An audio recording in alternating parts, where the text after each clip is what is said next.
बिस्मिल्लाहिर्रहमानिर्रहीम। अल्काइंस। तो अल्काइंस ऐसे अनसैचुरेटेड हाइड्रोकार्बन होते हैं जिनमें दो कार्बन एटम के दरमियान जो है वो ट्रिपल बॉन्ड होता है। अब इस ट्रिपल बॉन्ड में जो है वो एक सिग्मा बॉन्ड होता है और दो जो है वो पाई बॉन्ड होता है। मतलब ये कि अल्काइंस में जो जनरल तौर पे हम इसकी पहचान करेंगे, इसमें एक सिग्मा बॉन्ड होगा और पाई बॉन्ड जो है वो दो होंगे। अच्छा, अब इसकी नोमेनक्लेचर के बारे में और ये अल्काइन को मजीद समझने के लिए आपने मेरा जो है ना, मैंने एक लेक्चर अपलोड किया है, वो है इंट्रोडक्शन टू हाइड्रोकार्बन। तो आपने वो लाजमी देख लेना ताकि आपको हाइड्रोकार्बन का जो है वो कंप्लीटली इंट्रोडक्शन हो जाए। अब अल्काइन की प्रेपरेशन के बारे में जो है वो हम देखते हैं। सबसे पहला मेथड जो है वो होता है डी हाइड्रोहेलोजिनेशन ऑफ डाईहैलाइड। डाईहैलाइड की आपने डी हैलोजिनेशन करनी है, मतलब उसमें से हाइड्रोजन भी निकालना है और उसमें से जो है वो हैलोजन एटम भी निकालना है। डाईहैलाइड क्या होते हैं? ऐसे हैलाइड जिनमें दो हैलोजन ग्रुप अटैच हो। ठीक है, जैसा कि अब आपके सामने ये देखें, ये एक जनरल रिएक्शन है कि ये कार्बन और इसके साथ भी हैलोजन लगा है और ये कार्बन इसके साथ भी हैलोजन लगा है। अब टॉपिक का नाम क्या है कि डी हाइड्रो हैलोजिनेशन ऑफ डाईहैलाइड। मतलब आपने हाइड्रोजन भी निकालना है और आपने हैलोजन भी निकालना है। देखें, अल्काइन में दो कार्बन एटम के दरमियान जो है वो ट्रिपल बॉन्ड होता है। यहाँ पे अभी फिलहाल सिंगल बॉन्ड है, तो उसी सूरत मुमकिन है कि अगर कार्बन यहाँ से भी, यहाँ से भी, यहाँ से भी, यहाँ से भी, ये वाला कार्बन ये दो बॉन्ड तोड़े और ये वाला कार्बन ये दो बॉन्ड तोड़े और ये चारों बॉन्ड जो है वो यहाँ पे शिफ्ट होकर दो डबल बॉन्ड और बना दे। तो इसके लिए क्या करना है? आपने पोटेशियम हाइड्रोक्साइड ऐड करनी है अल्कोहलिक सॉल्यूशन में और साथ हीट करना है। अब होगा क्या कि ये जो X है ये इस K के साथ मिल जाएगा। अब देखें, पहले इस कार्बन से हमने हैलोजन निकाल दिया, तो इसके साथ वाले से अब हमने हाइड्रोजन निकालना है। तो ये वाला हाइड्रोजन इस OH ग्रुप के साथ जो है वो अटैच हो जाएगा। ठीक है, ये बन गया आपके पास H2O और ये बन गया आपके पास KX। अब यहां पर से कार्बन का बॉन्ड टूटा, इधर से भी कार्बन का बॉन्ड टूटा, ये बॉन्ड भी इधर शिफ्ट हुआ और ये वाला बॉन्ड भी इधर शिफ्ट हुआ और दो कार्बन एटम के दरमियान जो है वो डबल बॉन्ड बन गया। अब ये एक अल्कीन बन गई है। ठीक है, ये क्या है? ये एक अल्केन, ये जो है ये अल्काइल हैलाइड है। ठीक है, और ये क्या बन गया? डबल बॉन्ड वाला अल्काइल हैलाइड। अब इसको फिर आपने लेना है और फिर आपने इसमें पोटेशियम हाइड्रोक्साइड ऐड करना है। अगेन इस बार क्या होगा, ये सॉरी ये यहां से गया था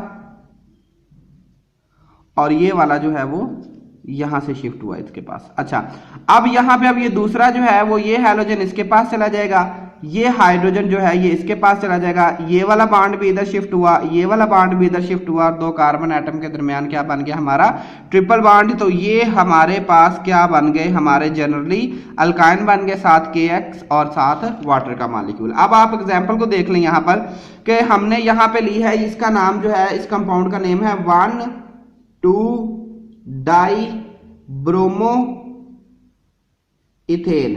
ये हमारे पास है 1,2 डाई ब्रोमो इथेन। इसमें हमने पोटेशियम हाइड्रोक्साइड ऐड किया अल्कोहलिक और 80 डिग्री सेंटीग्रेड पे हमने क्या किया? इसको हीट अप किया। तो यहां से क्या हो गया?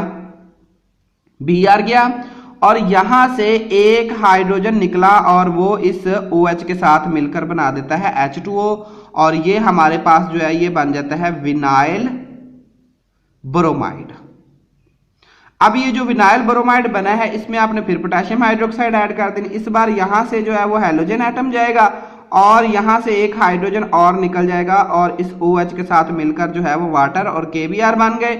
अब ये वाला बॉन्ड भी इधर शिफ्ट हुआ, जैसे कि इधर हुआ था ये इधर शिफ्ट हुआ और इधर से एक कार्बन का एक और बॉन्ड आया, इधर से इस तरह कार्बन का एक और बॉन्ड आया और ये आपके पास इथाइन बन गई। अब नेक्स्ट मेथड जो है वो है डी हैलोजिनेशन ऑफ टेट्राहेलाइड। टेट्राहेलाइड्स वो होते हैं जिनमें 4 हैलोजन एटम अटैच होते हैं। तो टेट्राहेलाइड को जब आप जिंक या मैग्नीशियम की मौजूदगी में ट्रीट करते हैं तो अल्काइन बनता है। अब देखिए, ये हमारे पास एक टेट्राहेलाइड है, इसका नाम है 1122 टेट्रा ब्रोमो इथेन। तो जिंक ने जो है वो फर्स्ट ऑफ ऑल क्या करना है? पहले 2 Br ले जाएगा, ये लेकर चला गया तो बन गया ZnBr। ये वाला बॉन्ड भी इधर शिफ्ट हुआ, ये वाला बॉन्ड भी इधर शिफ्ट हुआ और यहाँ पे हमारे पास जो है वो क्या बन गई? डबल बॉन्ड वाली अल्कीन बन गई। अब इसका नाम है 1,2 डाई ब्रोमो इथीन। अब 1,2-डाइब्रोमोइथीन को आपने लेना है, फिर दोबारा जिंक ऐड करेंगे तो ये दोनों Br भी निकल जाएंगे, Zn Br2 बन गया और साथ हमारे पास जो है वो इथाइन बन गया। देखिए हमने क्या किया है कि एक सिंगल बॉन्ड वाला कार्बन एटम था कि उसमें हमने ट्रिपल बॉन्ड लाना है, तो टेट्रा हैलाइड में हमने क्या करना है, जिंक या मैग्नीशियम ऐड करते जाना है, ये ऑटोमेटिकली जो है वो हैलोजन एटम को लेकर साइड पे होती जाएगी और हमारे पास जो है वो हमारा इथाइन बन जाएगा। अब नेक्स्ट मेथड है कोल्ब्स इलेक्ट्रोलाइटिक मेथड।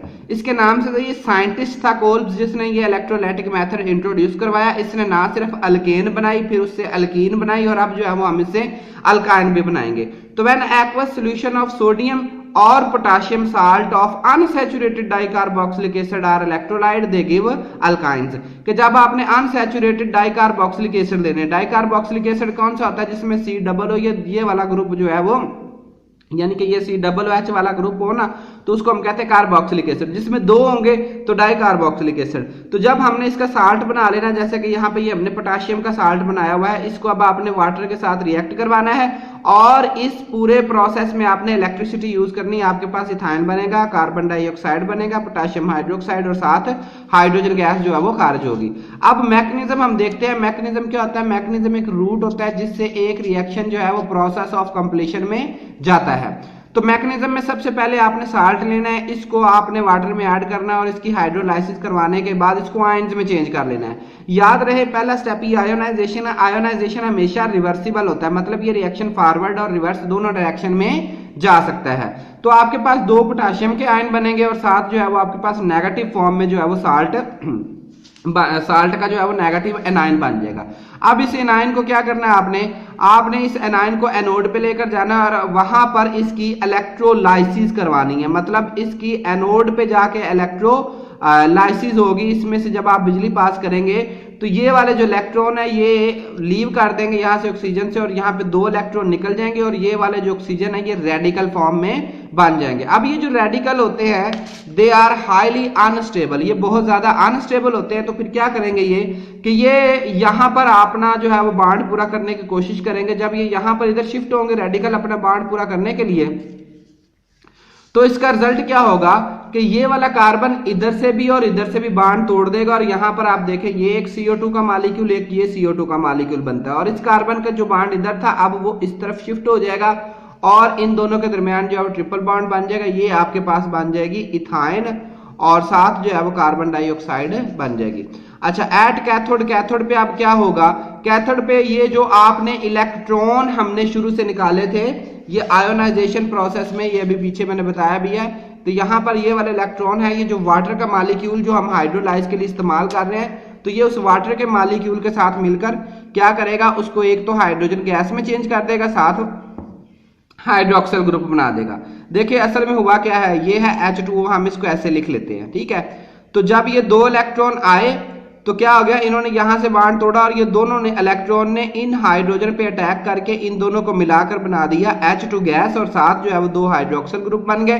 जो शुरू में हमने पोटाशियम को जो है वो आयोनाइज किया था, ये जो पोटाशियम हमें मिली थी, ये वाला पोटाशियम और ये हाइड्रोक्सिल आयन आपस में मिलेंगे और पोटाशियम हाइड्रोक्साइड बना देंगे। अब ये रिएक्शन जो है, ये जो मेथड है, ये हम लिमिटेड रखते हैं, इतना ज्यादा इसको अप्लाई नहीं किया जाता। क्यों?